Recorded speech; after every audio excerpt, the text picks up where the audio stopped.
I was talking with my coworker this week. I live in Elkhart, and he said that one thing you never want to have a coworker say to you. He said, "I'm not racist, but..." And I gotta say, living in Elkhart, I hear that a lot, but it doesn't necessarily mean if someone says that, the next words out of their mouth are going to be racist. But it does mean the next thing they say you will not be able to understand because they don't have any teeth. It's kind of like a rectangle isn't always a square, but a racist is always a meth addict. He has less angles in his mouth than a circle. Actually, this is an old story, but a couple years ago I did hook up with an addict once.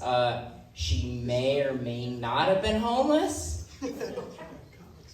I picked her up from this motel in Elkhart, and it wasn't like a classy Elkhart Motel 6. It was one of the skanky-ass motels, like where they were selling cigarettes in the lobby, kind of place where they still have the chalk marks for the dead body. The kind of place where even the bed bugs had herpes. The kind of place where there was a free-range chicken in the bathtub.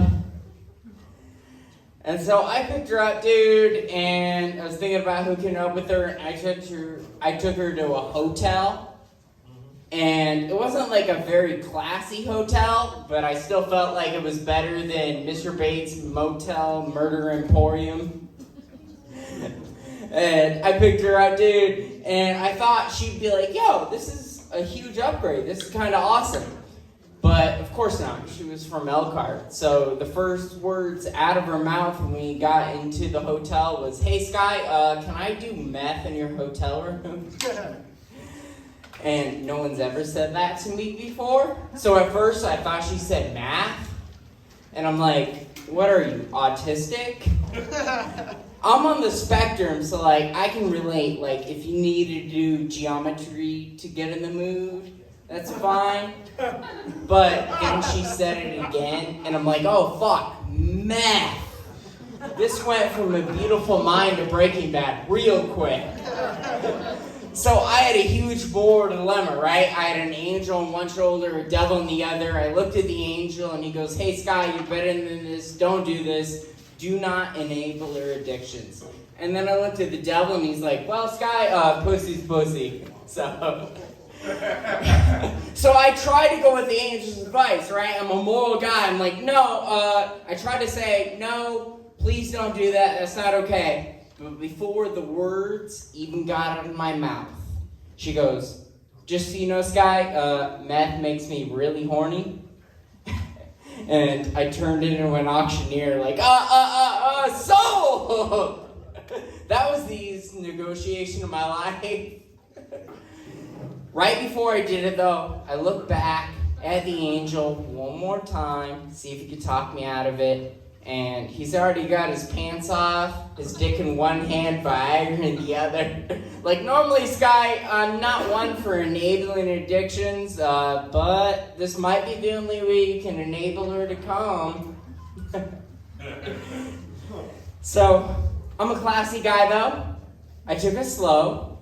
We started kissing, all that shit. And as soon as I kissed her, dude, she pulled away right away. And she's like, "Yeah, yuck, what's that?" And I'm like, "What, teeth? You never hooked up with a guy without dentures before?" She goes, "No, your breath smells like alcohol." And I'm like, "What, alcohol? Yeah, I had a beer before we hooked up." She's like, "Yuck, alcohol smells terrible. I don't drink." And I'm like, "Bitch, you just did meth in my hotel room. And now you're a teetotaler for alcohol?"